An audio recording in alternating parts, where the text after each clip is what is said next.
Well, if you pay for your morning coffee with a credit card, you should leave more room in your budget, especially if you leave a tip. Yeah, a new report from Forbes found Americans tip nearly 15% more when tipping digitally. Eva Anderson has more on our new tipping behaviors.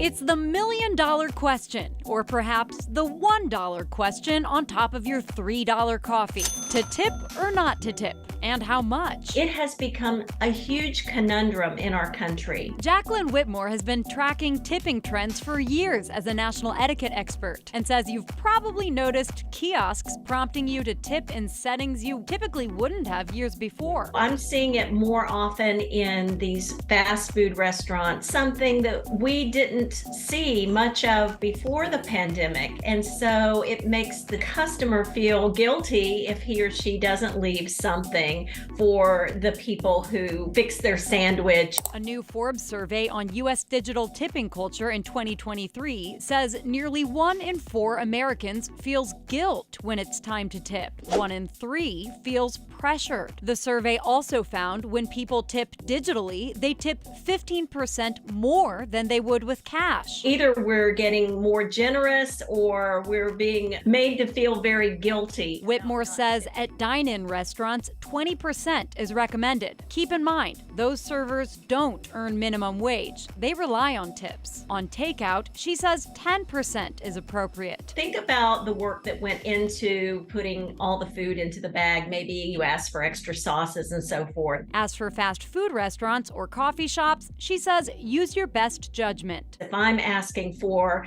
a latte with extra this, extra that, it really is asking for something above and beyond. Last but not least, what if a screen asks you to tip on something ready-made, like a bottled or canned beverage at a sports stadium? They flip it around. It says tip $1, $2, or $3. What do I do? They're literally just pulling it out of the case and giving it to you. So I don't think you should feel at all guilty for not tipping at all. Eva Anderson, KARE 11 News.